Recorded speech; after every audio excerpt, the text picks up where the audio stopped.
ಮದುವೆ ಅಂತೂ ಮಾಡ್ಕೋಬೇಕಂತೇಳಿ ಒಪ್ಪಿಗೆ ಅಂತ ತೊಗೊಂಡು ಬಂದೀವಿ. ಹಿರಿಯರ ಆಶೀರ್ವಾದ ತೊಗೊಂಡು ಬಂದೀವಿ. ಹೌದು. ಹಂಗಾದ್ರೆ ಯಾಕೆ ತಡ ಮಾಡ್ತಿದಿ? ನಡಿ. ನಮ್ಮ ಅಪ್ಪಗಂತರೂ ಒಪ್ಪಿಸ್ಲಿಲ್ಲ. ನಮ್ಮ ಅಪ್ಪ ಒಪ್ಪೋಕ್ಕಿಂತ ಮುಂಚೆ ಪಟ್ನ ಇಬ್ರು ಹೋಗಿ ಮದುವೆ ಮಾಡ್ಕೊಂಡು ಲಗುನ ಬಂದು ಬಿಡೋಣ. ಯಾರು ಬೇಡ ಅಂತಾರೆ, ನಡಿ ಹೋಗುಣ. ನಡಿ. ಹಂಗಾದ್ರ ಹೋಗೋದಕ್ಕಿಂತ ಮುಂಚೆ ರಾಜ ಒಂದು ಹಾಡನ್ನಾದ್ರೂ ಹಾಡು ಮಮ್ಮ. ಯಾರು ಬೇಡ ಅಂತಾರೆ? ಹಾಡೇ ನನ್ನ ಮೇಲೆ ವೀರ ಬುದಿಹಳ ಬಸ್ ಸ್ಟ್ಯಾಂಡಿನಾಗ ನಿಂತಾಳ ಕಡಿಬಿಡಿಕಿ,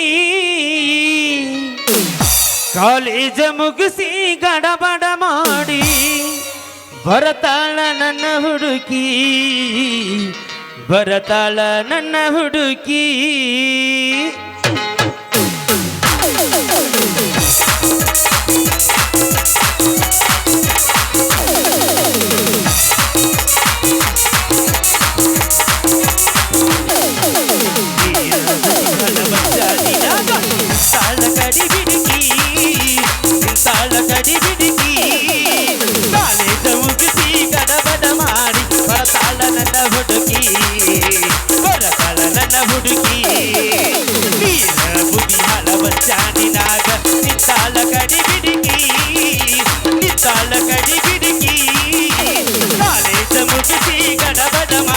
ಬರತಾಳ ನನ್ನ ಹುಡುಗಿ, ಬರತಾಳ ನನ್ನ ಹುಡುಗಿ.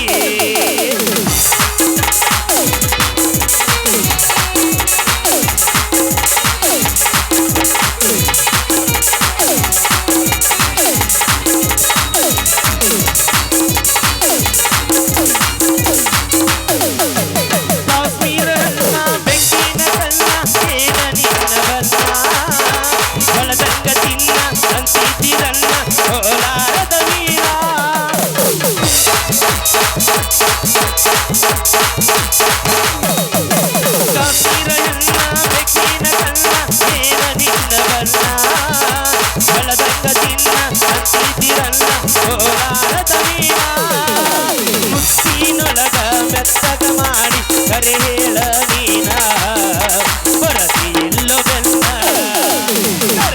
ಬಾರೋ ಬೇಕರ ಬರಿಲಾಗ, ಬೇಕರ ಬರಿಲಾಗ ಈಗಿನ ಹುಡುಗರು ಸಾಲಿಗೊಗತರ ದನ ಕಾಯೋದಿಲ್ಲ.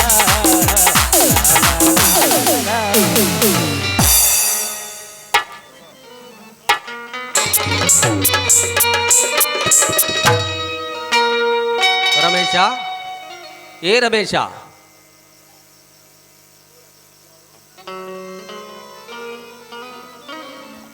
ಯಾರು? ಓ ಅಣ್ಣ, ಈಗ ಬಂದೇನ ಅಣ್ಣ? ಮುಂದಿನ ತಿಂಗಳು ನಾನೇ ಬರುತ್ತಿದ್ದೆ ಊರಿಗೆ, ಇಲ್ಲಿಗೇಕೆ ಬಂದೆ ಅಣ್ಣ? ನನಗಂತೂ ತೊಂದರೆಯಾಗಿಲ್ಲಪ್ಪ. ನಾನು ಬಂದದ್ದಕ್ಕೆ ನಿನಗೇನ ತೊಂದರೆಯಾಗಿದ್ದರೆ ನಾನು ಈಗಿಂದೀಗಲೇ ಹೊರಟು ಹೋಗುತ್ತೇನೆ. ಅಣ್ಣನೆಂಬ ಅಕ್ಕರೆಯಿಂದ ಕರೆಯದೆ ಅಲಕ್ಷ್ಯದಿಂದ ನೀನಾಡುವ ಮಾತನ್ನು ಕೇಳಿದರೆ ನಾನಿಲ್ಲಿಗೆ ಬರಬಾರದಿತ್ತೇನೋ ಎಂದೆನಿಸುತ್ತದೆ.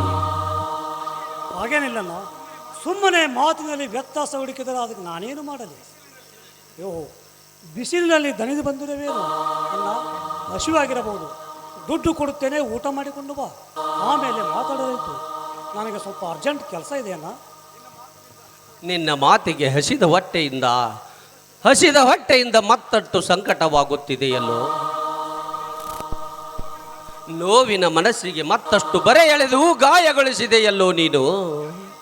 ಯಾಕೆ ಈ ರೀತಿ ಮಾತನಾಡುತ್ತಿರುವೆ?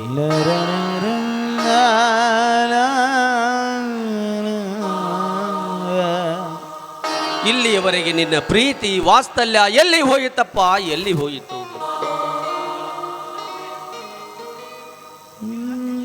ನಿನ್ನ ಅತ್ತಿಗೆ ಎಷ್ಟೋ ದಿನಗಳಾದರೂ ನನ್ನ ಮೈದುನ ಬರಲಿಲ್ಲವೆಂದು ಕಣ್ಣೀರಿನಿಂದ ಕಡುತಾಪ ಪಡುತ್ತಿದ್ದಾಳೆ ತನ್ನೂರಿನಲ್ಲಿ. ಅವಳ ಕಷ್ಟವನ್ನು ಕಂಡು ನಿನ್ನನ್ನು ಕರೆ ತರುತ್ತೇನೆಂದು ನಾನು ನಿನ್ನಲ್ಲಿಗೆ ಮರಳಿ ಓಡೋಡಿ ಬಂದರೆ ನನಗೆ ಅರ್ಜೆಂಟ್ ಕೆಲಸವಿದೆ ಎಂದು ಹೇಳುತ್ತಿದೆಯಲ್ಲಪ್ಪ. ನೀನು ನಿನ್ನಣ್ಣನ ಮದುವೆಗೆ ಬರಲಾರದಷ್ಟು ನಿನ್ನ ಕೆಲಸ ಅಂತದಿತ್ತೇನೋ ತಮ್ಮ, ಅಂತದಿತ್ತೇನು? ಸುಮ್ಮನೆ ಮನಸ್ಸಿಗೆ ಅಷ್ಟೊಂದು ನೋವು ಯಾಕೆ ಮಾಡಿಕೊಳ್ಳುತ್ತೀಯನ್ನ? ಅತ್ತಿಗೆ ಆರಾಮದಿಂದ ಇದ್ದಾಳೆ? ಇದ್ದಾಳೆ, ಇನ್ನೂ ಸತ್ತಿಲ್ಲ, ಬದುಕಿದ್ದಾಳೆ. ಈ ನಿನ್ನ ಮಾತು ಕೇಳಿದರೆ ತಕ್ಷಣ ಎದೆ ಬಡೆದು ಸಾಯುತ್ತಾಳೆ. ಅವಳು ಮಾಡಿದ ಸೇವೆ ತ್ಯಾಗಗಳನ್ನು ಎಲ್ಲ ಮರೆತು ಬಿಟ್ಟೆಯಲ್ಲೋ. ನಿನ್ನನ್ನಂದಿರು ಮೋಸ ಮಾಡಿ ಮನೆ ಬಿಟ್ಟು ಹೋಗಿ ಅವರೂ ಮನೆ ಮುರುಕರಾದರು. ವಿದ್ಯಾವಂತ ನೀನಾದರೂ ನಮ್ಮನ್ನೊಂದು ದಡಕ್ಕೆ ಹಚ್ಚುತ್ತಾನೆಂದು ನಾವು ನಂಬಿದರೆ ಎಷ್ಟು ಕಷ್ಟಗಳು ಬಂದರೂ ಅದನ್ನೆಲ್ಲ ಸಹಿಸಿಕೊಂಡು ನಿನ್ನನ್ನು ವಿದ್ಯಾವಂತನಾಗಿ ಮಾಡಿದೆವು.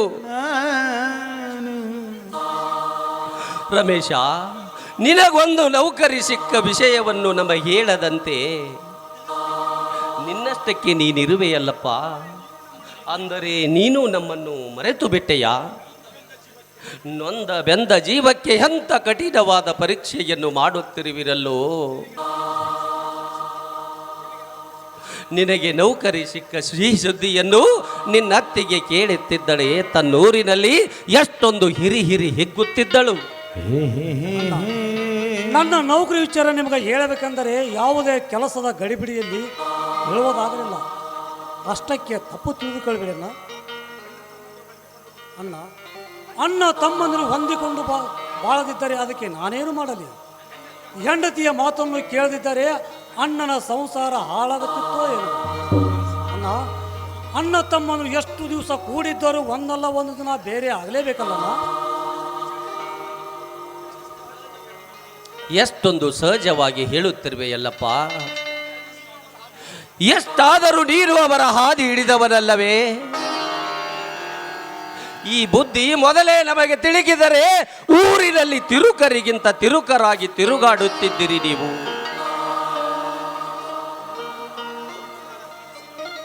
ಎಂಥ ಉಪಕಾರವನ್ನು ತೀರಿಸಿ ಬಿಟ್ಟಿರಪ್ಪ ನೀವು, ಎಂಥ ಉಪಕಾರವನ್ನು ತೀರಿಸಿ ಬಿಟ್ಟಿರಿ. ಹುಚ್ಚು ಎಂದು ನನ್ನ ಮೈದುರನು ಬೇರೆಯಾಗಬಾರದೆಂದು ಆನೆ ಪ್ರಮಾಣ ಮಾಡಿಕೊಂಡು ಎಷ್ಟೇ ತೊಂದರೆಯಾದರೂ ಹಣದ ತೊಂದರೆಯಾದಾಗ ತನ್ನ ಕೈಯಲ್ಲಿರುವ ಬಳೆಗಳನ್ನೇ ಮಾರಿ ನಿನ್ನನ್ನು ವಿದ್ಯಾವಂತನಾಗಿ ಮಾಡಿದಳು.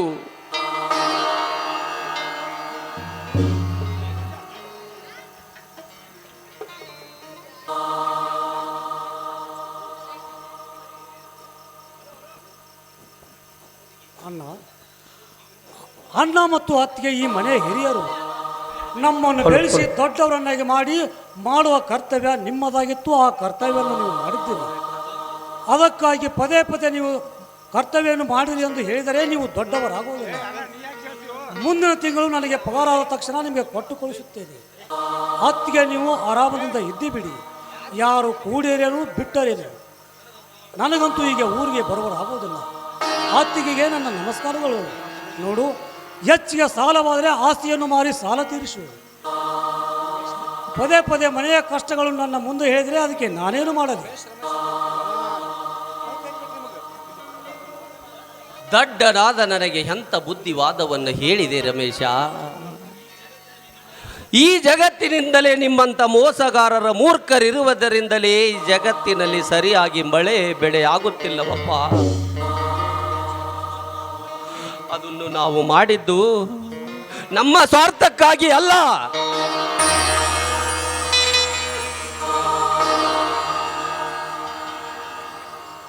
ನೀವೆಲ್ಲರೂ ಒಂದಾಗಿ ಚಂದಾಗಿ ಶ್ರೀಮಂತರಾಗಿ ನನ್ನೆಲ್ಲ ಅಣ್ಣ ತಮ್ಮಂದಿರು ಕೂಡಿ ಬದುಕಿ ಬಾಳಬೇಕೆಂಬ ಮಹದಾಸೆಯನ್ನು ಇಟ್ಟುಕೊಂಡು ನಿಮ್ಮೆಲ್ಲರನ್ನು ಜೋಪಾನಗೈದೆವು.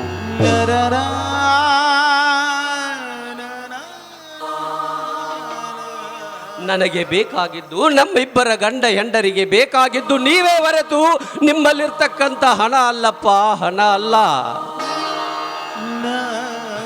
ನನ್ನ ಸಂಸಾರದಲ್ಲಿ ಕಷ್ಟ ಬಂದಿದೆ ಎಂದು ನಾನು ನಿನ್ನಲ್ಲಿ ಭಿಕ್ಷೆ ಬೇಡಲು ತಂದಿಲ್ಲ ತಮ್ಮ, ಭಿಕ್ಷೆ ಬೇಡಲು ಬಂದಿಲ್ಲ. ನಿನಗೆ ನನ್ನ ಮೇಲೆ ಪ್ರೀತಿ ಇದ್ದರೆ ನಾನು ಎಷ್ಟು ಮಾತನಾಡಿದರೂ ಸಾಲದು. ನನ್ನ ಭವಿಷ್ಯ ಇನ್ನೂ ಹೆಚ್ಚು ಬದುಕಲಿ ಎಂದು ನೀನು ಹಾರೈಸಬೇಕು. ನಿನ್ನ ತಮ್ಮ ಇನ್ನೂ ಚೆನ್ನಾಗಿರಬೇಕಂದ್ರೆ ನೀನು ಮೇಲಿನ ಮೇಲೆ ಇಲ್ಲಿ ಬರುವುದು ಬೇಡ. ಏಕೆಂದರೆ ನನ್ನ ಗೆಳೆಯನ ಸುರೇಶ ಅವರ ತಂಗಿಯನ್ನು ನನಗೆ ಕೊಟ್ಟು ಮದುವೆ ಮಾಡಿ ಈ ಫ್ಯಾಕ್ಟ್ರಿಯಲ್ಲಿ ಅರ್ಧ ಪಾಲು ಕೊಡುತ್ತೇನೆ ಎಂದು ಹೇಳಿದ್ದಾನೆ. ನಿಮ್ಮಂಥ ಬಡವರ ತಮ್ಮನೆಂದು ಅವರಿಗೆ ಗೊತ್ತಾದರೆ ಎಲ್ಲಿ ನನ್ನ ಸಂಸಾರದಲ್ಲಿ ಹುಳಿ ಹಿಂಡುತ್ತಾರೆ ಎಂದು ಅನುಮಾನ ಆಗುತ್ತದೆ. ಎಲ್ಲಿ ಅದು ನನ್ನ ತಮ್ಮ ಚೆನ್ನಾಗಿಲ್ಲ ಎಂದು ಹೇಳಿ ಹೋಗು. ನಾನು ತಪ್ಪದೆ ಪ್ರತಿದಿನ ನಿಮಗೆ ಪಗಾರ ಕೊಟ್ಟು ಕಳಿಸುತ್ತೇನೆ. ಹಣ ಹಣ ಹಣ ಹಣ ಯಾರಿಗೆ ಬೇಕಾಗಿದೆಯೋ ನಿನ್ನ ಪಾಪಿಯ ಹಣ? ಒಯ್ದು ಊರಿನಲ್ಲಿ ತಿರುಗಾಡುವ ತಿರುಕರಿಗೆ ಕೊಟ್ಟು ಬಿಡು ಆ ನಿನ್ನ ಹಣವನ್ನು. ಹಣಕ್ಕಾಗಿ, ಅಧಿಕಾರಕ್ಕಾಗಿ, ಸುಂದರ ಹೆಂಡತಿಗಾಗಿ ಏನು ಕನಸವನ್ನು ಹೊತ್ತಿಯಲ್ಲ, ಆ ಸುಂದರ ಹೆಂಡತಿಗೆ ಕೊಟ್ಟು ಬಿಡು ನಿನ್ನಲ್ಲಿರ್ತಕ್ಕಂಥ ಹಣವನ್ನು. ಅಣ್ಣ ಅತ್ತಿಗೆ ಹೆತ್ತ ಕರುಳನ್ನೇ ಕತ್ತರಿಸಿ ಮನೆ ಬಿಟ್ಟು ಬಂದ ಮನೆ ಮುರುಕ ನಿನ್ನ ಹಣದ ಮೇಲೆ ನನ್ನ ಆಸೆಯೇ. ನಾವು ಏನಾದರೇನು, ಎಂತಿದ್ದರೇನು, ನಾವು ಬದುಕಿದರೇನು, ನಾವು ಸತ್ತರೇನು, ನೀನು ಮಾತ್ರ ಚೆನ್ನಾಗಿರಬೇಕೆಂಬುವುದು ನಿನ್ನ ಆಸೆಯಲ್ಲವೇ? ನಾವು ಬಟ್ಟೆ ತೊಟ್ಟು ಕೂಲಿ ನಾಲಿ ಮಾಡಿ ಕಂಡವರ ಕಾಲಿಡಿದು ನಿನ್ನನ್ನು ಶಾಲೆ ಕಲಿಸಿದ್ದಕ್ಕೆ ಸರಿಯಾದ ಪಾಠವನ್ನೇ ಕಲಿಸಿದೆ ರಮೇಶ, ಸರಿಯಾದ ಪಾಠವನ್ನೇ ಕಲಿಸಿದೆ. ಉಪ್ಪರಿಗೆಯ ಸುಪ್ಪತ್ತಿಗೆ ಮೇಲೆ ಸುಖ ಪಡುವ ನೀನು ದುರಾಸೆಯಿಂದ ನಮ್ಮ ಕೈಯಲ್ಲಿ ಚಿಪ್ಪು ಕೊಟ್ಟ ಬಿಟ್ಟೆಯಲ್ಲೋ ನಾಯಿ ಜಾತಿಯವನೇ. ದೇವರು ನಿನ್ನನ್ನು ಮೆಚ್ಚುವನೇನೋ? ಆಯ್ತಪ್ಪ, ನಾನು ಇಲ್ಲಿವರೆಗೆ ಮಾಡಿದ್ದೆ ತಪ್ಪು. ನನ್ನ ತಮ್ಮಂದಿರು ಸಣ್ಣವರಿದ್ದಾರೆ, ನನ್ನ ಮಡದಿ ತನಗೆ ಮಕ್ಕಳಿಲ್ಲವೆಂದರೂ ಸಹಿಸಿಕೊಂಡು ನಿಮ್ಮನ್ನು ಮಕ್ಕಳಂತೆ ಜೋಪಾನಗೈದಳು. ಆದರೆ ನೀವು ಮಾಡಿದ ಪ್ರತ್ಯುಪಕಾರ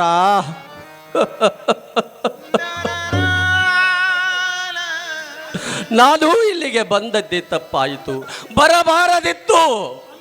ಬಂದ ದಾರಿಗೆ ಸುಂಕವಿಲ್ಲವೆಂದು ಮರಳಿ ಹೊರಟಿ ಹೋಗುತ್ತೀರಿ ತಮ್ಮ, ಹೊರಟು ಹೋಗುತ್ತೀರಿ.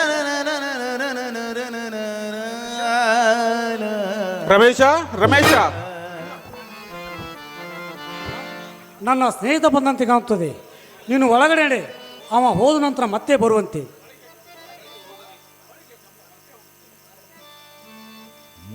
ಒಳಗೆ ಕಪ್ಪ ರಮೇಶ, ಹೊರಗೆ ಹೊರಟು ಹೋಗುತ್ತೇನೆ. ವಿದ್ಯಾವಂತನಾಗಿ ನೀನಿಷ್ಟೊಂದು ಕೀಳು ಮಟ್ಟಕ್ಕೆ ಇಳಿಯುತ್ತಿರಲಿಲ್ಲ ಎಂದು ನಾನು ನಂಬಿಕೊಂಡಿರಲಿಲ್ಲ ರಮೇಶ. ಲೇ ನೀತ, ಅಣ್ಣ ನೀನು ಏನಂದರೂ ನನಗೆ ಪರವಾಗಿಲ್ಲ, ಮೊದಲು ಇಲ್ಲಿಂದ ಒಳಗೆ ಹೋಗು. ಒಳಗೆ ಹೋಗಲ್ಲ.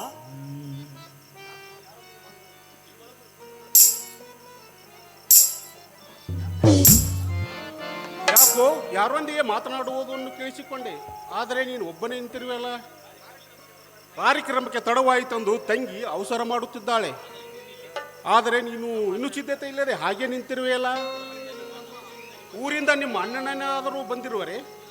ಇಲ್ಲ ಸುರೇಶ್, ನನ್ನ ಮನೆಯ ಪಕ್ಕದವನು ನಾನು ಇಲ್ಲಿ ಇರುವುದನ್ನು ಕಂಡು ನನ್ನನ್ನು ಮಾತನಾಡಿಸಲು ಬಂದಿದ್ದಾನೆ. ಅದಕ್ಕೆ ಊಟ ಮಾಡಿ ವಿಶ್ರಾಂತಿ ತೆಗೆದುವಂತ ಒಳಗಡೆ ಕಳಿಸಿದ್ದೇನೆ ಅಷ್ಟೇ. ಲೇ ದುಷ್ಟ, ನಾನು ನಿನ್ನ ಪಕ್ಕದ ಮನೆಯ ಪರಿಚಯದವನೇ. ಸಾಕಿದ ನಾಯಿಗಿಂತಲೂ ನಿಯತ್ತಿಲ್ಲದ ಹೊಸನಾಯಿ ನೀನು. ನಿನ್ನಂಥವರಿಗೆ ಎಂಥ ಶಿಕ್ಷೆ ಕೊಟ್ಟರೂ ಆ ದೇವರು ಖಂಡಿತ ಕ್ಷಮಿಸಲಾರ. ಹೋಗುತ್ತೇನೆ ಎಂದರು ನನ್ನನ್ನು ತಡೆದು ನಿಲ್ಲಿಸಿ ನನ್ನ ಕಿವಿ ಕೇಳುವಂತೆ ಮಾತನಾಡಿ ನನ್ನನ್ನು ಜೀವಂತ ಕೊಲೆ ಮಾಡಿದೆಯಲ್ಲೋ ಪಾಪಿ.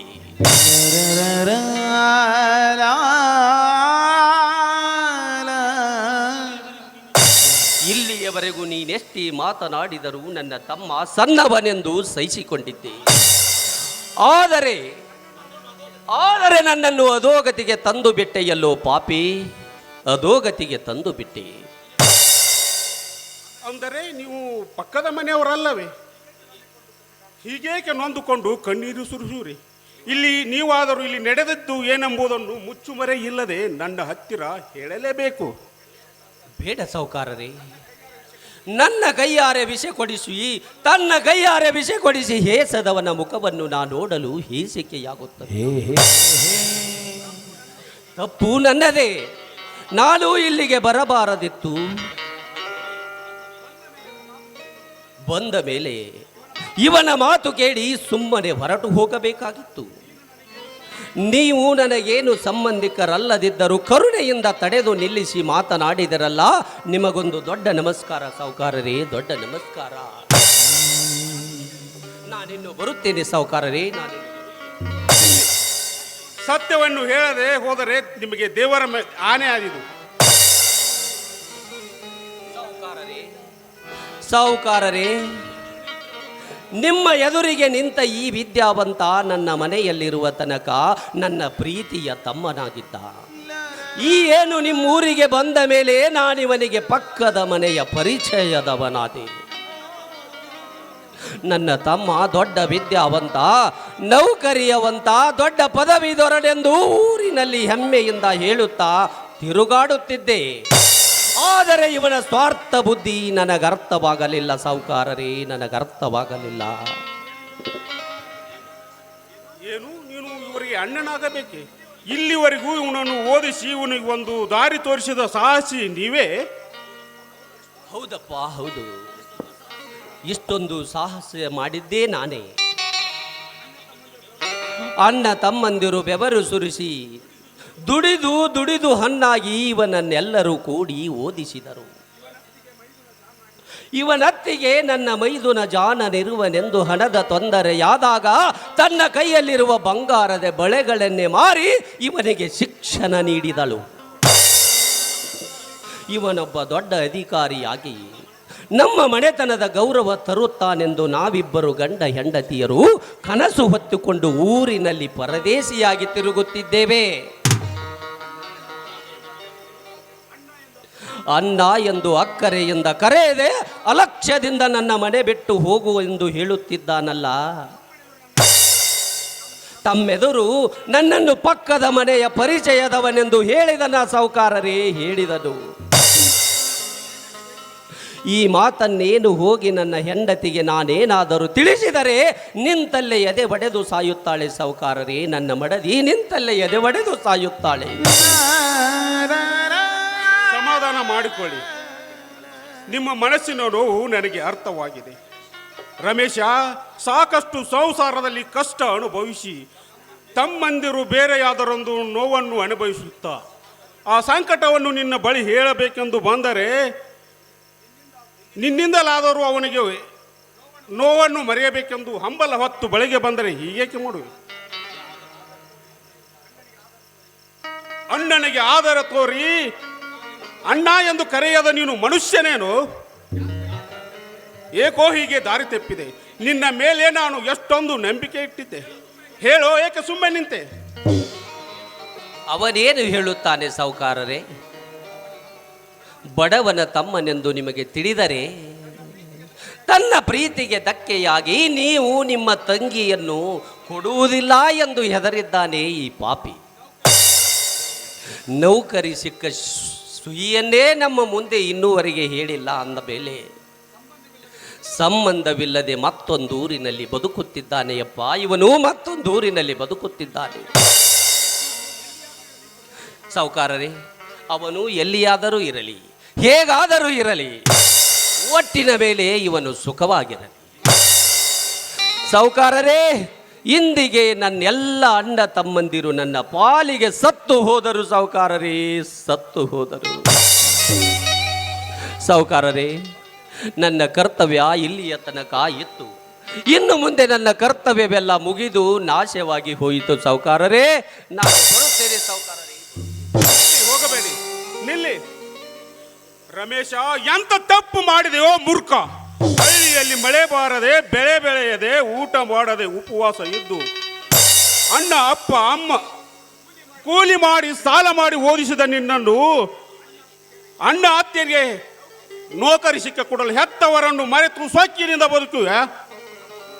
ಅಪ್ಪ ಅಮ್ಮನೆಂದು ಅಣ್ಣ ಅತ್ತಿಗೆ ಎಂದು ಹೃದಯ ತುಂಬಿ ಕರೆಯಲು ಹಿಂಜರದೆ ನೀನು ಮನುಷ್ಯನ ಪಶುವಿಗಿಂತಲೂ ಕಡೆಯಾದೆ. ನಿನ್ನ ಬದುಕಿಗಾಗಿ ಉಪವಾಸ ಇದ್ದು ನಿನಗೊಂದು ದಾರಿ ತೋರಿದವರ ಬಾಯಲ್ಲಿ ಮಣ್ಣು ಹಾಕಿ ಕಣ್ಣೀರು ಹರಿಸಿದ ನಿನ್ನ ಬದುಕು ಸರ್ವನಾಶವಾಗುವುದು. ದೊಡ್ಡ ಮನುಷ್ಯ, ಮೊದಲು ಈ ಮನೆ ಬಿಟ್ಟು ಹೊರಡು. ನಾಳೆಯಿಂದ ನಿನಗೆ ಈ ಮನೆಯಲ್ಲಿ ನೌಕರಿ ಇಲ್ಲ, ನನ್ನ ತಂಗಿಯೊಂದಿಗೆ ನಿನ್ನ ಮದುವೆಯೂ ಇಲ್ಲ. ಹುಟ್ಟ ಬಟ್ಟೆಯಲ್ಲಿ ಬಂದ ನೀನು ಅದೇ ರೀತಿ ಹೊರಡು. ಸುರೇಶ್, ಈಗ ನೀನು ನನ್ನನ್ನು ಹೊರಗೆ ಹಾಕಿದರೆ ನಾನು ಹೇಗೆ ಬದುಕಲಿ? ಲಕ್ಷದಷ್ಟು ಲಂಚ ಕೊಟ್ಟರೂ ನೌಕರಿ ಸಿಗದ ಈ ಕಾಲದಲ್ಲಿ ನಿನ್ನ ಅಣ್ಣ ಅತ್ತಿಗೆರ ಅನೇಕ ಪತ್ರಗಳನ್ನು ನಿನಗೆ ಗೊತ್ತಾಗದೆ ಓದಿ ಕಷ್ಟದಲ್ಲಿಯೂ ನಿನ್ನನ್ನು ಓದಿಸುತ್ತಿರುವ ಅವರ ಹಿರಿದಾದ ಗುಣಕ್ಕೆ ಮೆಚ್ಚಿ ಇಂಥ ಅಣ್ಣ ತಮ್ಮಂದಿರನ್ನು ಪಡೆದ ನಿನ್ನ ಅದೃಷ್ಟಕ್ಕೆ ಆನಂದ ಪಟ್ಟು ಬುದ್ಧಿವಂತನಾದ ನಿನ್ನನ್ನು ದೊಡ್ಡ ಅಧಿಕಾರಿಯನ್ನಾಗಿ ನೇಮಿಸಿಕೊಂಡೆ. ನನ್ನ ತಂಗಿಯನ್ನು ನಿನ್ನೊಂದಿಗೆ ಮದುವೆ ಮಾಡಿಕೊಟ್ಟು ಈ ಫ್ಯಾಕ್ಟರಿಯಲ್ಲಿ ನಿನ್ನನ್ನು ಪಾಲುದಾರನಾಗಿ ಮಾಡಿಕೊಂಡು ನನ್ನ ತಂಗಿಯನ್ನು ನಿನಗೆ ಮದುವೆ ಮಾಡಿಕೊಟ್ಟು ನನ್ನ ಅಣ್ಣ ಅತ್ತಿಗೆ ಆಶೆಯನ್ನು ಈಡೇರಿಸಬೇಕೆಂದೆ. ಆದರೆ ನೀನು ಈಗ ನಿನ್ನಂಥ ಕತ್ತೆಯೊಂದಿಗೆ ಸಂಬಂಧ ಬೆಳೆಸಲು ನನಗೆ ಇಷ್ಟವಿಲ್ಲ. ಕೂಲಿ ಮಾಡಿ ಬದುಕು ಅಂದಾಗ ಬೆವರಿನ ಬೆಲೆ ನಿನಗೆ ಅರ್ಥವಾಗುವುದು. ಸುರೇಶ್, ನಿಮ್ಮ ದೊಡ್ಡ ಮನಸ್ಸನ್ನು ಅರಿಯದೆ ನಾನು ನಮ್ಮ ಅಣ್ಣನಿಗೆ ಅವಮಾನ ಮಾಡಿದೆ. ನೀನು ನನ್ನನ್ನು ಕೈ ಬಿಡುವರೆಂದ ಭಾವನೆಯಿಂದ ತಿಳಿದು ನಮ್ಮ ಅಣ್ಣನಿಗೆ ಅವಮಾನ ಮಾಡಿದೆ. ದಯವಿಟ್ಟು ನನ್ನ ತಪ್ಪನ್ನು ಕ್ಷಮಿಸು ಸುರೇಶ, ಕ್ಷಮಿಸು. ನನ್ನ ತಮ್ಮನಿಂದಲೇ ನಮ್ಮ ಅಣ್ಣ ಅತ್ತಿಗರಿಗೆ ಸುಖ ಸಿಗಲೇ ಇಲ್ಲ. ನೀನು ನನ್ನನ್ನು ಹೊರ ಹಾಕಿದೆ, ನಡು ನೀರಿನಲ್ಲಿ ಕೈ ಬಿಟ್ಟಂತೆ ಆಗುತ್ತದೆ. ನಿನಗೆ ತೊಂದರೆ ಬಂದಾಗ ಎಲ್ಲವೂ ಅರಿವಾಗುತ್ತೆ. ನಿನ್ನ ನಂಬಿದವರನ್ನು ನಡು ನೀರಲ್ಲಿ ಕೈ ಬಿಟ್ಟು ಅವರಿಗೆ ಅನ್ಯಾಯ ಮಾಡಿ ಕಣ್ಣೀರು ಹಾಕಿಸಿದಲ್ಲ, ಅವರ ಕಷ್ಟ ನಿನಗೆ ಅರಿವಾಗಲಿಲ್ಲವೇ? ದಾರಿ ಬಿಟ್ಟವರಿಗೆ ದೇವರಿಲ್ಲ, ನಿನ್ನಂಥವರಿಗೆ ಎಂದೂ ಸುಖ ಗೌರವ ಸಿಗುವುದಿಲ್ಲ. ಸಾಕಿದ ಪಶು ನಿಯತ್ತನ್ನು ಬಿಡುವುದಿಲ್ಲ. ನಿಯತ್ತಿಲ್ಲದ ನೀನು ಪಶುವಿಗಿಂತಲೂ ಕಡೆಯಾದೆ. ಹೌದು ಸುರೇಶ್, ನಾನು ಪಶುವಿಂತ ಕಡೆಯಾದೆ. ಅಣ್ಣ ಅತ್ತೆಯರಿಗೆ ಮೋಸ ಮಾಡಿದೆ, ಬೆನ್ನಲ್ಲಿ ಚೂರಿ ಇರಿದೆ. ಅವರ ನೋವು ಕಣ್ಣೀರು ನನ್ನನ್ನು ಕಾಡದೆ ಬಿಡುವುದಿಲ್ಲ. ಆ ದೇವರು ನನ್ನನ್ನು ಮೆಚ್ಚುವುದಿಲ್ಲ. ದಾರಿ ಬಿಟ್ಟ ನನಗೆ ದೇವರು ಎಷ್ಟು ಶಿಕ್ಷೆ ಕೊಟ್ಟರೂ ಅದು ಸಾಲದು. ದೇವರಂತ ಅಣ್ಣ ಅತ್ತೆಯರಿಗೆ ಮೋಸ ಮಾಡಿದೆ. ನಾನು ಈ ಭೂಮಿ ಮೇಲೆ ಬದುಕಲಾರನು, ಸಾಯುವುದೇ ಮೇಲು. ನನ್ನ ತಪ್ಪನ್ನು ನೀನು ಕೇಳಿ ನನ್ನನ್ನು ಅಣ್ಣನ ಸ್ಥಾನದಂತೆ ನಿಂತು ಬುದ್ಧಿ ಹೇಳಿದೆಯಲ್ಲ, ನಿನಗೆ ದೊಡ್ಡ ನಮಸ್ಕಾರಗಳು. ನಾನು ಈಗಲೇ ಹೋಗುವೆ, ಈ ಜಗದಿಂದ ಬಹುದೂರ ಹೋಗುವೆ. ನಿಲ್ಲು. ಮಾಡಿದ ಪಾಪಕ್ಕೆ ಪ್ರಾಯಶ್ಚಿತ ಒಂದೇ ದಾರಿ. ಸತ್ತರೂ ಆ ದೇವರು ನಿನ್ನನ್ನು ಸ್ವರ್ಗಕ್ಕೆ ಕಳಿಸಲಲ್ಲ, ನರಕಕ್ಕೆ ಕಳಿಸುವನು. ನಿನ್ನ ಪಾಪ ಶಾಪ ವಿಮೋಚನೆಯಾಗಿ ಹೊಸ ಮನುಷ್ಯನಾಗಬೇಕೆಂದರೆ ನಡೆ ನನ್ನೊಂದಿಗೆ. ನಿನ್ನ ಅಣ್ಣ ಅತ್ತಿಗೆಯರ ಪಾದಕ್ಕೆ ಬಿದ್ದು ನಮಸ್ಕರಿಸಿ ಅವರ ಪಾದದ ಧೂಳನ್ನು ಧರಿಸಿ ಪಾವನ ಮುಕ್ತನಾಗು. ಬುದ್ಧಿಯನ್ನು ಕಳೆದುಕೊಂಡ ನಾನು ದುರ್ಮಾರ್ಗದಲ್ಲಿ ಅಣ್ಣನ ಸ್ಥಾನದಲ್ಲಿ ನಿಂತು ನನಗೆ ಬುದ್ಧಿ ಹೇಳಿದೆ. ನಡಿ ಹೋಗೋಣ.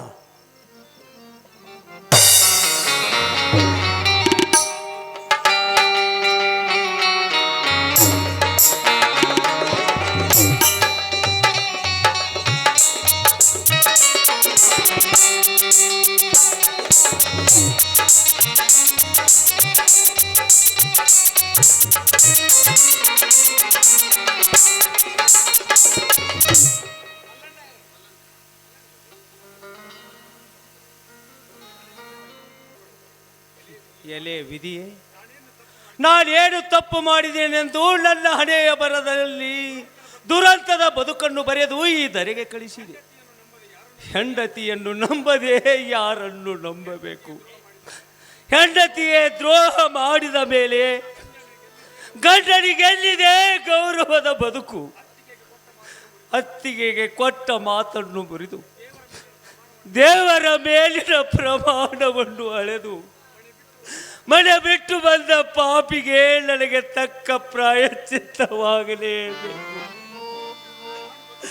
ನಾನು ಬದುಕಲೆ ಸಾಯಲೆ? ನನ್ನ ಹೆಂಡತಿ ಸಾಹುಕಾರರ ಸೂಳೆ ಎಂದು ಜನರು ಆಡಿಕೊಳ್ಳುತ್ತಿರುವಾಗ ತಲೆ ಎತ್ತಿ ಹೇಗೆ ಬದುಕಲಿ ಈ ಜಗದಲ್ಲಿ? ಅಣ್ಣ ಅತ್ತಿಗೆಯರಿಗೆ ಹೇಗೆ ನಾನು ಮುಖ ತೋರಿಸಲಿ? ಮಾನ ಹೋದ ಮೇಲೆ ಪ್ರಾಣ ಬಂದಂತೆ ಸರಿ. ನಾನು ಸಾಯಲೇಬೇಕು.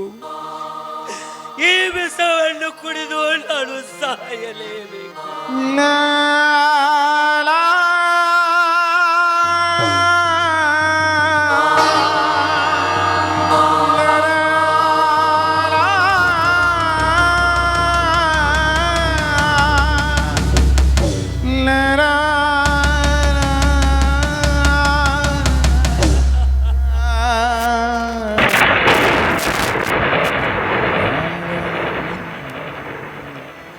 ಅಣ್ಣ, ಹೇಗಿರುವೆ ಅಣ್ಣ?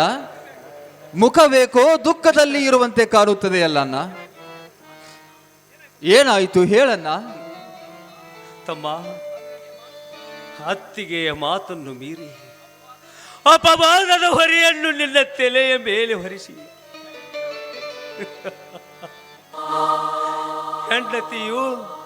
ಹೆಂಡತಿಯಾದವಳು ಸಚ್ಚಾರಿತ್ರಿತೆ ಎಂದೆಂದು ನಾನು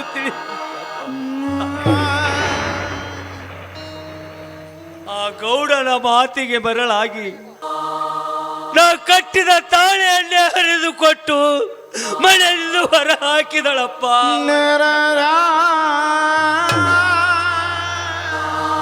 ಹೌದೇ?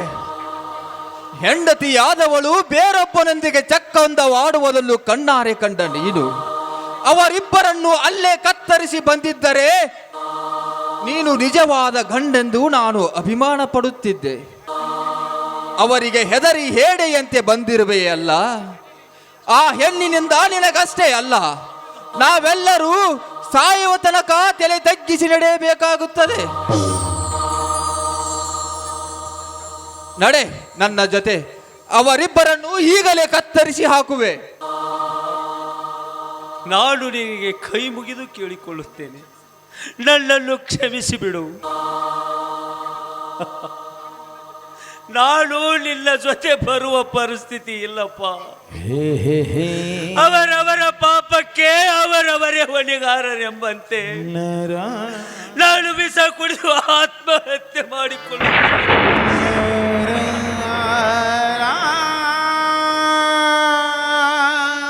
ಅಲ್ಲ, ಎಂಥ ತಪ್ಪು ಮಾಡಿಬಿಟ್ಟೆ ಅಲ್ಲ. ಮಾನಕ್ಕೆ ಹೆದರಿ ಪ್ರಾಣಕ್ಕೆ ಕುಂದು ತಂದುಕೊಂಡೆಯ ಅಣ್ಣ, ಪ್ರಾಣಕ್ಕೆ ಕುಂದು ತಂದೆಯ. ಒಂದು ಹೆಣ್ಣು ಒಳ್ಳೆಯವಳಾಗಿ ಮನೆಗೆ ಬರದಿದ್ದಕ್ಕೆ ನಮ್ಮ ಮನೆತನವೇ ಹಾಳಾಗಿ ಹೋಯಿತು. ನಾವೆಲ್ಲರೂ ಅಗಲುವಂತಾಯಿತು. ಎಂದಾದರೂ ಒಂದು ದಿನ ನಾವೆಲ್ಲರೂ ಕೂಡಿ ಬದುಕುವ ಕಾಲ ಬಂದೇ ಬರುತ್ತದೆ ಎಂದುಕೊಂಡರೆ ಶಾಶ್ವತವಾಗಿ ನೀನು ನಮ್ಮಿಂದ ದೂರ ಹೊರಟಿರುವೆ ಅಣ್ಣ, ದೂರ ಹೊರಟಿರುವೆ. ಇಲ್ಲ ಅಲ್ಲ, ನಡೆ ಅಣ್ಣ, ಡಾಕ್ಟರ್ ಹತ್ರ ಹೋಗೋಣ. ನೀನು ಸಾಯಬಾರ್ದಣ್ಣ, ನೀನು ಬದುಕಬೇಕಣ್ಣ, ನೀನು ಬದುಕಬೇಕು.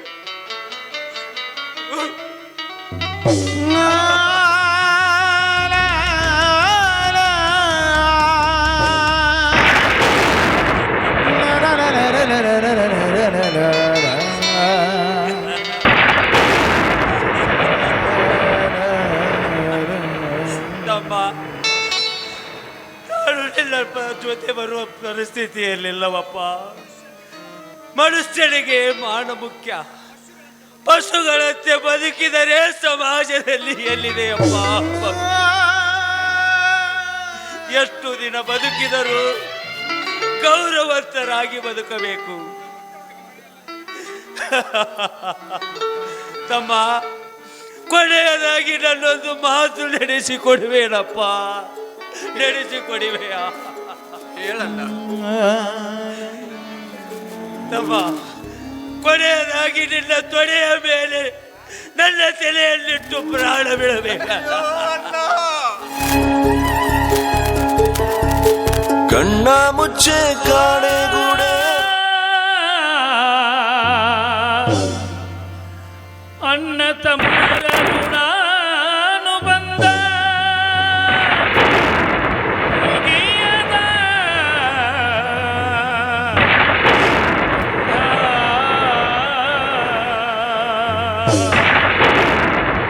ಅಣ್ಣ ಅಣ್ಣ ನಿನ್ನ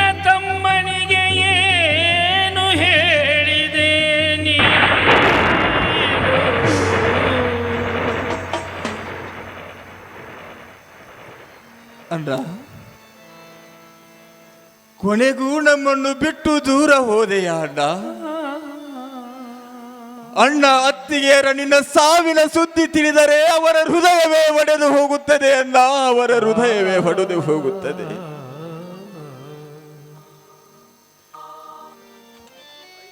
ಅಯ್ಯೋ ಅಣ್ಣ, ಈ ಸಾವಿನ ಸುದ್ದಿಯನ್ನು ನಾನು ಹೇಗೆ ತಿಳಿಸಲಣ್ಣ, ಹೇಗೆ ತಿಳಿಸಲಿ?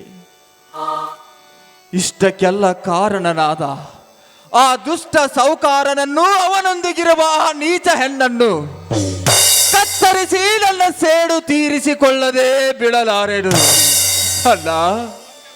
ಅಣ್ಣ ಬಂದೆ ನಿನ್ನ ಪಾಲಿನ ಕಾಮ ಯಮನಾಗಿ ಕೈಯಲ್ಲಿ ಪಾಷಾಣ ಹಿಡಿದುಕೊಂಡು ನಿನ್ನ ಮೃತ್ಯು ಲೋಕಕ್ಕೆ ಕಳಿಸಲು ನಾನು ಈಗಲೇ ಬಂದೆ. ಅಣ್ಣ ತಮ್ಮರ ಋಣಾನುಬಂಧ ಮುಗಿಯದೆ ಈ ಸಂಬಂಧ. ಅಣ್ಣ ತಮ್ಮರ ಋಣಾನುಬಂಧ. ದೇವ, ರಮೇಶನನ್ನು ಕರೆದುಕೊಂಡು ಬರ್ತೀನಿ ಅಂತ ಹೋದ ನನ್ನ ಪತಿದೇವರು ಇಷ್ಟೊತ್ತಾದರೂ ಬರಲಿಲ್ಲ. ಒಂದೇ ಸಲ ನನ್ನ ಬಲಗನ್ನು ಹಾರೋದು ನೋಡ್ತಾ ಇದ್ರೆ ಯಾಕೋ ನಂಗೆ ತುಂಬ ಸಮಸ್ಯೆ ಆಗ್ತಿದೆ ಅಂತ ಅನಿಸ್ತಾ ಇದೆ. ದೇವರೇ, ದಯವಿಟ್ಟು ನಮ್ಮನ್ನು ಕೈ ಬಿಡಬೇಡಪ್ಪ, ಕೈ ಬಿಡಬೇಡ. ಅಕ್ಕ, ಅಣ್ಣನವರು ಇನ್ನೂ ಬರಲೇ ಇಲ್ಲಮ್ಮ. ಬಾ ಮೋಹನ, ರಮೇಶನನ್ನು ಕರ್ಕೊಂಡು ಬರ್ತೀನಿ ಅಂತ ಹೋಗಿದ್ದಾರೆ, ಇನ್ನೂ ಬರಲಿಲ್ಲ ನೋಡಪ್ಪ. ನಮ್ಮ ಮನೆ ಪರಿಸ್ಥಿತಿ ಎಲ್ಲಿಗೆ ಬಂತು ನೋಡಪ್ಪ. ಮಕ್ಕಳೆಂದು ನಂಬಿದ ಮೈದುನರು ಮನೆ ಬಿಟ್ಟು ಹೋದರು. ನಾವೇ ಕೈಯಾರೆ ತುತ್ತು ತುಳಿಸಿ ನಾವು ಉಪವಾಸ ಇದ್ದರೂ ಅವರನ್ನು ಮಕ್ಕಳಿಗಿಂತ ಹೆಚ್ಚಾಗಿ ಜೋಪಾನ ಮಾಡಿದೆವು. ಬಂಗಾರ ಮಾರಿ ರಮೇಶನನ್ನು ಓದನ್ನು ಮುಂದುವರಿಸಿದೆವು. ಒಟ್ಟಿನಲ್ಲಿ ಅವರನ್ನೇ ನಂಬಿಕೊಂಡು ಬದುಕುತ್ತಿರುವ ನಮ್ಮ ಜೀವನವನ್ನು ಮಾತು ತಪ್ಪಿದ ಮೈದುನರಾದರು. ಕೊನೆಗೂ ಕೆಡುಕು ಮಾಡಿದ ಪಶುಗಳಾದರೂ ಇವರು. ಪಶುಗಳಿಗೆ ಹೋಲಿಸಿ ಮಾತನಾಡಬೇಡಮ್ಮ, ಮಾತನಾಡಬೇಡ. ಪಶುಗಳಿಗೆ ಇರುವ ನಿಯತ್ತು ಈ ಮಾನವರಿಗಿಲ್ಲಮ್ಮ, ಮಾನವರಿಗಿಲ್ಲ. ಅನ್ನ ಹಾಕಿದ ಸಲುವಿದ ನಾಯು ತನ್ನ ಒಡನೆ ತನ್ನ ಋಣವನ್ನೇ ತೀರಿಸೇ ಸಾಯುತ್ತದೆಮ್ಮ, ಋಣವನ್ನೇ ತೀರಿಸೇ ಸಾಯುತ್ತದೆ. ಆಕು ಎಮ್ಮೆಗಳು ಹಾಲು ಗೊಬ್ಬರವನ್ನು ನೀಡಿ ಸತ್ತ ಮೇಲೆಯೂ ಉಪಕಾರವನ್ನೇ ಮಾಡುತ್ತೆ ಸಾಯುತ್ತಮ್ಮ, ಮಾಡೇ ಸಾಯುತ್ತವೆ. ಸಾಕಿದ ವಿಷ ಸರ್ಪವು ತನ್ನ ಯಜಮಾನನಿಗೆ ನಿತ್ಯ ಅನ್ನಕ್ಕೆ ದಾರಿ ಮಾಡಿಕೊಡುತ್ತಮ್ಮ, ದಾರಿ ಮಾಡಿಕೊಡುತ್ತೆ. ಸತ್ಯವಾದ ಮುತ್ತಿನಂತ ಮಾತನ್ನೇ ಹೇಳಿದೆಯಪ್ಪ. ಅಕ್ಕ, ಅಣ್ಣನವರು ಬಂದೇ ಬಿಟ್ಟರಮ್ಮ, ನಾನಿನ್ನು ಬರುತ್ತೇನಮ್ಮ. ಯಾಕ್ರಿ ಬಂದಿರಾ? ಎಷ್ಟು ದಿವಸ ಯಾಕೆ ತಡ ಮಾಡಿದ್ರಿ? ರಮೇಶ್ ಸಿಕ್ಕಿದ್ನಾ? ಒಬ್ಬರೇ ಬಂದಿರಲ್ಲ, ಯಾಕೆ ನಿಮ್ಮ ಜೊತೆ ಅವನು ಬರಲಿಲ್ಲವೇ? ಯಾಕೆ ಸುಮ್ಮನೆ ಆಗಿದ್ದೀರಾ? ಮಾತಾಡಿ ಸ್ವಾಮಿ, ಏನಾಯ್ತು ಹೇಳಿ. ಗೌರಿ, ಏನು ನಡೆಯುತ್ತೆಂದು ಮಾತ್ರ ಕೇಳಬೇಡ. ಅವನಾಡಿದ ಮಾತುಗಳನ್ನು ನೀನೇನಾದರೂ ಕೇಳಿದರೆ ನಿಂತಲ್ಲೇ ಎದೆಬಡೆದು ಸಾಯುತ್ತಿ. ನಾವು ಸಾಕಿ ಸಲುವಿದ್ದು ಮಾವಿನ ಸಸಿಗಳನ್ನಲ್ಲ ಗೌರಿ, ಮುಳ್ಳಿನ ಮರಗಳನ್ನು. ಏನ್ರಿ ಗೌರಿ, ನಮ್ಮಿಬ್ಬರ ಬದುಕಿನಲ್ಲಿ ನಮಗೆಂದೂ ಸುಖ ಸಿಗಲಿಲ್ಲ, ಒಳ್ಳೆಯ ಕಾಲ ಬಂದೇ ಬರಲಿಲ್ಲ. ನಮ್ಮ ಬದುಕು ಬರೀ ಕತ್ತಲವಾಯಿತು ಗೌರಿ, ಬರೀ ಕತ್ತಲವಾಯಿತು. ಯಾಕ್ರಿ? ಸಾಗರೋಪಾಧ್ಯಾಯದಲ್ಲಿ ಕಷ್ಟಗಳು ಬಂದರೂ ಕೂಡ ನಾವು ಅದನ್ನು ದಾಟಿಕೊಂಡು ಬಂದಿದ್ದೇವೆ ನೋಡಿ. ಜೀವನವನ್ನು ಗಟ್ಟಿಯಾಗಿ ಹಿಡಿದುಕೊಂಡಿದ್ದೇವೆ. ನಮ್ಮಂಥ ಮನುಷ್ಯರಾಗಿ ಬದುಕ್ತಾ ಇರೋ ನಮಗೆ ಕಾಲ ಹೇಗೆ ಬರುತ್ತದೆ ಅಂತ ಹಾಗೆ ನಾವು ಬದುಕಲೇಬೇಕಲ್ವೇ ಸ್ವಾಮಿ? ಗೌರಿ, ನಾವು ಹಾವಿಗೆ ಹಾಲೆರೆದೆವು, ಕಟುಕರಂತ ಮಾಡವರನ್ನ ಬೆಳೆಸಿ ದೊಡ್ಡವರನ್ನಾಗಿ ಮಾಡಿದೆವು.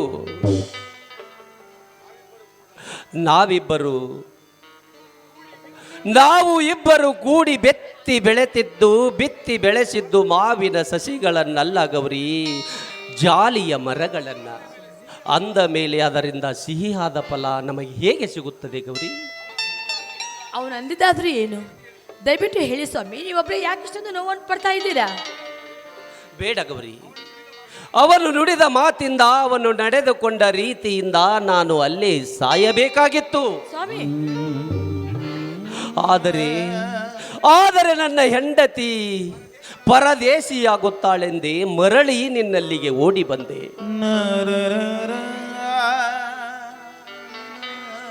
ಅಲ್ಲ ಗೌರಿ, ನಮ್ಮ ಕೈಗಳೆಷ್ಟು ಕೆಟ್ಟುವುದವಲ್ಲ. ಮೈದುನರೆಲ್ಲರೂ ಚೆನ್ನಾಗಿರಬೇಕೆಂದು ನಾವಿಬ್ಬರು ಒಂದು ದಿನ ಸುಖವನ್ನು ಬಯಸಲಿಲ್ಲ. ಹಸಿದ ಹೊಟ್ಟೆ ಹರಿದ ಬಟ್ಟೆ ಒಂದೇ ನಮಗೆ ಉಳಿಯಿತಲ್ಲ ಗೌರಿ. ನಾವು ಇಲ್ಲಿರುವುದು ಬೇಡ, ದೂರ, ಬಹುದೂರ ಎಲ್ಲಿಯಾದರೂ ಹೊರಟು ಹೋಗೋಣ. ನಡೆ ಗೌರಿ, ಎಲ್ಲಿಯಾದರೂ ಹೊರಟು ಹೋಗೋಣ. ಸರಿ ಬಿಡಿ ಸ್ವಾಮಿ, ಪತಿಯ ಮಾತನ್ನು ಪಾಲಿಸೋದು ಸತ್ಯಾದರೋ ಧರ್ಮ. ಬನ್ನಿ, ನಿಮ್ಮ ಇಷ್ಟದಂತೆ ಆಗಲಿ. ನಡೆಯಿರಿ ಹೋಗೋಣ. ದೀಪವು ನಿನ್ನ ಅಣ್ಣ, ಅತ್ತಿಗೆಮ್ಮ,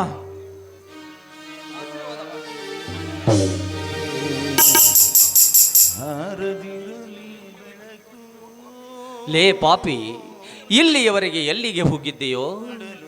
ನೀನು ಸತ್ತನೆಂದು ನಾವು ತಿಳಿದಿದ್ದೆವು, ಮತ್ತೆ ಮರಳಿ ಬಂದೆ ಯಾಕತ್ತೆ? ಅಣ್ಣ, ನನಗಂಟಿದ ಕಂಟಕ ನಿವಾರಣೆವಾಗಿ ನಮ್ಮ ಈ ಸ್ಥಿತಿಗೆ ಕಾರಣವಾದ ಆ ದುಷ್ಟ ಸಾಹುಕಾರ ಸಾಯುವವರೆಗೆ ನಿಮಗೆ ಮುಖ ತೋರಿಸಬಾರದೆಂದು ನಾನು ಮನೆಗೆ ಬರಲಿಲ್ಲ ಅಣ್ಣ. ಅನ್ಯಾಯವಾಗಿ ನನ್ನ ಮೇಲೆ ಅಪವಾದ ಹೊರಿಸಿದ ರೂಪ ಅತ್ತಿಗೆ ಆ ದುಷ್ಟ ಸಾಹುಕಾರನನ್ನು ಕೊಂದು ತಾನು ಸೂಟ್ ಮಾಡಿಕೊಂಡು ಸತ್ತಳನ್ನ. ನಾನು ತಪ್ಪಗಾರನಲ್ಲ, ನನ್ನನ್ನು ಕ್ಷಮಿಸನ್ನ, ನನ್ನನ್ನು ಕ್ಷಮಿಸು ಅತ್ತಿಗೆಮ್ಮ. ಮೊದಲಿನಿಂದಲೂ ನೀನೇ ನನ್ನ ಹಡೆದವ, ನನ್ನ ಕೈ ಬಿಡಬೇಡವ, ನನ್ನ ಕೈ ಬಿಡಬೇಡ. ಆನಂದ, ನನ್ನ ಕಂದ, ನೀನು ಎಂಥವನೆಂತ ನನಗೆ ಚೆನ್ನಾಗಿ ಗೊತ್ತಿತ್ತಪ್ಪ. ನನ್ನ ಮಾತು ಕೇಳಿದೆ ಇವರು ನಿನ್ನನ್ನು ಮನೆ ಬಿಟ್ಟು ಹೊರಗೆ ಹಾಕಿದ್ರು. ಏನ್ರಿ, ಈಗಲಾದರೂ ಆನಂದ ಎಂಥವನಂತ ಅರ್ಥವಾಯ್ತೇನ್ರಿ? ಈಗಲಾದರೂ ಅವನ ಅಪರಾಧವನ್ನು ಕ್ಷಮಿಸಿ ನಿಮ್ಮ ತಮ್ಮನನ್ನು ಅಪ್ಪಿಕೊಳ್ಳ್ರಿ.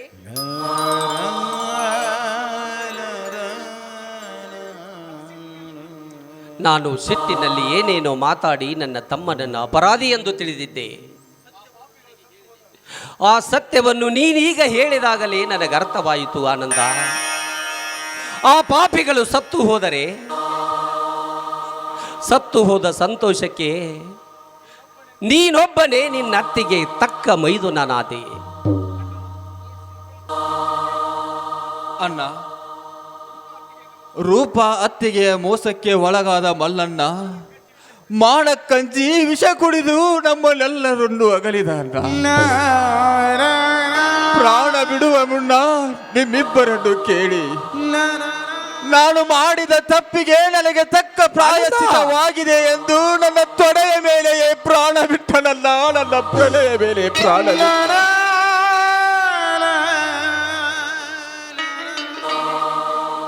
ಹೌದೇ, ನನ್ನ ಮಗ ಮೈದುನ ಮಲ್ಲಲ್ಲ ಸತ್ತು ಹೋದನೆ. ಅಯ್ಯೋ ದುರ್ದೈವಿ, ಎಲ್ಲಿ ಆದರೂ ಇರಲಿ, ಹೇಗಾದರೂ ಇರಲಿ, ಸುಖವಾಗಿರ್ಲಿ ಅಂತ ಬಯಸಿದೆವು ನಾವು. ಹೆಂಡತಿಯಿಂದ ಮೋಸ ಹೋಗಿ ನನ್ನ ಮಗ ದುರ್ಮರಣ ಹೊಂದಿದ್ದಾನೆ. ಏನ್ರಿ, ನಮ್ಮ ಮಲ್ಲನ ಸತ್ತು ಹೋದ್ನಂತ್ರಿ, ನಮ್ಮ ಮಲ್ಲನ ಸತ್ತು ಹೋದ. ಏನ್ರಿ, ಮುಂದೆ ಹೇಗ್ರಿ, ಏನ್ ಮಾಡ್ಬೇಕು ಅಂತ ಒಂದು ತಿಳಿತಾ ಇಲ್ಲ ರೀ. ಏನು ಮಾಡುವುದು ಗೌರಿ? ಆ ಹೆಣ್ಣಿನಿಂದ ನಾವೆಲ್ಲರೂ ಕಷ್ಟಪಡಬೇಕಾಗಿತ್ತು. ಅಣ್ಣ ತಮ್ಮಂದಿರೆಲ್ಲರೂ ಹೋಗಿ ದಾಯಾದಿಗಳಂತೆ ಬದುಕುವ ಕಾಲ ಹೆಣ್ಣು ನಮಗೆ ತಂದು ಒದ್ದಿಟ್ಟಿತು. ದೇವರು ಈಗಲಾದರೂ ನಮಗೆ ಒಳ್ಳೆಯನ್ನು ಕಾಲವನ್ನು ತಂದನಲ್ಲ ಗೌರಿ, ಅದನ್ನಾದರೂ ಸಂತೋಷ ಪಡೆದುಕೋ.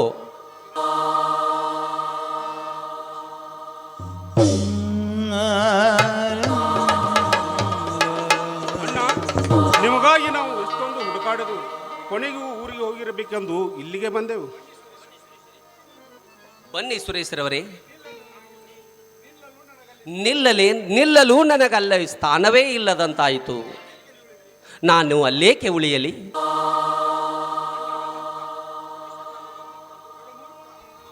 ಅಣ್ಣ, ನನ್ನಂಥ ಕಡುಮುರುಕ ಈ ಜಗತ್ತಿನಲ್ಲಿ ಎಲ್ಲಿ ಇಲ್ಲ.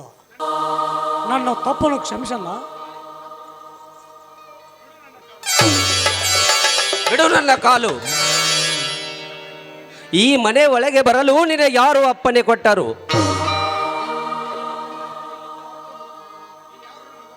ನೀನು ಯಾರೋ ನನಗೆ ಗೊತ್ತಿಲ್ಲ. ಹೊರಟು ಹೋಗು ನನ್ನ ಮನೆಯಿಂದ ಮೊದಲು. ನೀನು ನನ್ನ ಒದ್ದವರು, ಬಡಿದವರು, ಕಡಿದರು. ನಾನು ನಿನ್ನ ಪಾದಗಳನ್ನು ಬಿಡುವುದಲ್ಲ. ನನ್ನನ್ನು ಕ್ಷಮಿಸಲ್ಲ, ಕ್ಷಮಿಸು.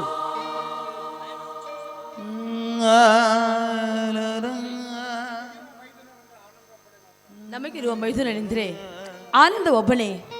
ಇನ್ನುಳಿದವರೆಲ್ಲರೂ ನಮ್ಮ ಪಾಲಿಗೆ ಸತ್ತು ಹೋಗಿದ್ದಾರಂತೆ ತಿಳಿದುಕೊಂಡಿದ್ದೇವೆ. ನೋಡಿ, ತಮ್ಮ ಸ್ವಾರ್ಥಕ್ಕಾಗಿ ಮತ್ತೊಬ್ಬರಿಗೆ ವಿಷ ಹಾಕಿ ಕೊಲ್ಲಲು ಹೇಸದ ಇಂಥವರು ನಮಗೆ ಮುಖ ತೋರಿಸೋದು ಬೇಡ. ಅಣ್ಣ, ಇವನನ್ನು ಕರೆದುಕೊಂಡು ಹೋಗಿ ಆ ಕಡೆ. ಅಕ್ಕ, ಮಕ್ಕಳೆಷ್ಟು ತಪ್ಪು ಮಾಡಿದವರು ದೊಡ್ಡವರಾದ ನೀವು ಕ್ಷಮಿಸಲೇಬೇಕು. ನೀವು ಇಬ್ಬರು ದೇವರ ಸಮಾನರೆಂದು ತಿಳಿದಿರುವೆ. ನಿಮ್ಮಂಥ ಅಣ್ಣ ಅತ್ತಿಗೆಯರನ್ನು ಪಡೆದ ನೆತ್ತಿ ನೆನೆಸೆ ಉಣ್ಣಬೇಕಾದ ಇವನು ತಪ್ಪು ಮಾಡಿದ್ದಾನೆ. ಇವನಿಗಾಗಿ ನೀವು ಪಡುವ ಕಷ್ಟವನ್ನು ಕೇಳಿ ಇವನ ಅಭ್ಯಾಸ ಮುಗಿದ ಕೂಡಲೇ ಇವನಿಗೆ ಉನ್ನತ ಹುದ್ದೆಯನ್ನು ಕೊಟ್ಟೆ. ನನ್ನ ತಂಗಿಯನ್ನು ಇವನಿಗೆ ಮದುವೆ ಮಾಡಿಕೊಟ್ಟು ನಿಮ್ಮಲ್ಲಿಗೆ ಮದುವೆ ವಿಷಯ ಮಾತನಾಡಲು ಬರಬೇಕೆಂದು ನಿರ್ಧರಿಸಿದ್ದೆ. ಆದರೆ ಅಣ್ಣನವರು ಮನೆಗೆ ಬಂದ ಮೇಲೆ ಗೊತ್ತಾಯಿತು ಇವನಿಂದ ನಿಮಗೆ ಯಾವ ರೀತಿಯೂ ಒಳ್ಳೆಯದಾಗಿಲ್ಲವೆಂದು. ಎಷ್ಟೇ ತಪ್ಪು ಮಾಡಿದರೂ ತಪ್ಪುಗಾರ ತಪ್ಪನ್ನು ಒಪ್ಪಿಕೊಂಡ ಮೇಲೆ ಕ್ಷಮಿಸಬೇಕಾದದ್ದು ದೊಡ್ಡವರ ಕರ್ತವ್ಯ. ಅವನ ಪರವಾಗಿ ನಾನು ನಿಮಗೆ ಕೈ ಮುಗಿದು ಕೇಳುತ್ತೇನೆ.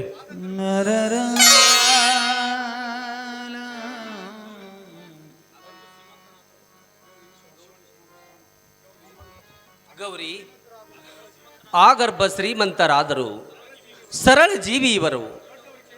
ದೊಡ್ಡವರು ಕೇಳುವಾಗ ನಾವು ಇಲ್ಲವೆನ್ನೋದಕ್ಕೆ ಬರುವುದಿಲ್ಲ ಗೌರಿ. ನಮ್ಮ ಸಂಸಾರಕ್ಕೆ ಹಿಡಿದ ಗ್ರಾಣ ಇಂದಿಗೆ ಬಿಟ್ಟಿತೆಂದು ತಿಳಿ. ದಯವಿಟ್ಟು ಇವನನ್ನು ಕ್ಷಮಿಸಿ ಬಿಡೋಣ ಗೌರಿ. ಅಣ್ಣ, ಅತ್ತಿಗೆ, ಇನ್ನಾದರೂ ತಪ್ಪು ಮಾಡೋದಿಲ್ಲ. ನನ್ನನ್ನು ಕ್ಷಮಿಸಿಡಮ್ಮ.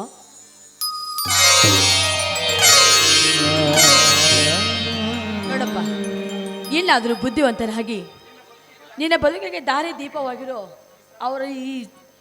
ಅವರನ್ನು ನೋಡಿ ಅನುಸರಿಸಿಕೊಂಡು ಹೋಗು ನಿನ್ನ ಜೀವನವನ್ನು. ನಾನೆಂದು ಇಂಥ ತಪ್ಪ ಮಾಡುವುದಿಲ್ಲ. ಆನಂದ್, ನೀನು ನನ್ನನ್ನು ಕ್ಷಮಿಸುತ್ತೆಯಪ್ಪ. ಅಣ್ಣ,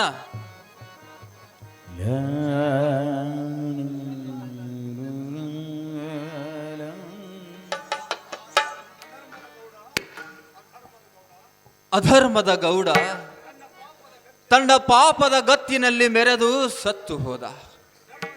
ಧರ್ಮದಿಂದ ನಡೆದ ನಾನು ನನ್ನ ಅತ್ತಿಗೆಯರ ಆಶೀರ್ವಾದದಿಂದ ಈ ಧರ್ಮ ಯುದ್ಧದಲ್ಲಿ ಗೆದ್ದೆನು.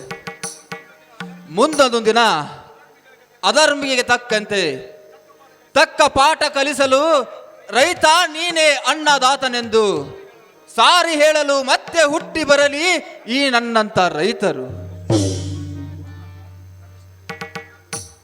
ಅಕ್ಕ, ರಮೇಶನೊಂದಿಗೆ ನನ್ನ ತಂಗಿಯನ್ನು ನೀವಿಬ್ಬರು ಸಂತೋಷದಿಂದ ಒಪ್ಪಿಕೊಂಡರೆ ನನಗೆ ತುಂಬ ಸಂತೋಷವಾಗುತ್ತದೆ. ಗೌರಿ, ದೇವರ ಪರೀಕ್ಷೆ ಇಂದಿಗೆ ಮುಗಿದಂತಾಯಿತು.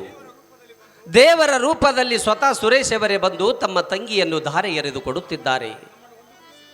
ನಮ್ಮೆಲ್ಲರನ್ನು ಒಂದುಗೂಡಿಸಿದರು. ಅವರ ಆಸೆ ನಿರಾಶೆ ಮಾಡುವುದು ಬೇಡ. ಒಪ್ಪಿಕೊಳ್ಳೋಣ ಗೌರಿ. ಆಯ್ತು ರೀ. ಸುರೇಶಣ್ಣ, ನೀವು ನಿರ್ಧಾರ ಮಾಡಿದ ದಿನವೇ ರಮೇಶನ ಮದುವೆಗೆ ನಿಮ್ಮ ತಂಗಿಯನ್ನು ಕೊಟ್ಟು ಮದುವೆ ಮಾಡಿ ನಿಮ್ಮಂಥ ಹಿರಿದಾದ ಗುಣವಂತರು ನಮಗೆ ಬಂಧು ಬಳಗವಾಗುತ್ತೀರಾ ಅಂದರೆ ತಮ್ಮೆಲ್ಲರ ಬದುಕು ಸುಂದರವಾಗಿರುತ್ತೆ. ನಮ್ಮೆಲ್ಲರನ್ನು ಒಂದುಗೂಡಿಸಿದ ಶ್ರೀ ತುಳಸಿಗೇಶ್ವರನನ್ನು ನಾವೆಲ್ಲರೂ ಸೇರಿ ನೆನೆಯೋಣ. ಜಯ ಜಯ ಗುರು ಹರ ಕರುಣ ಸಾಗರ, ಜಯ ಜಯ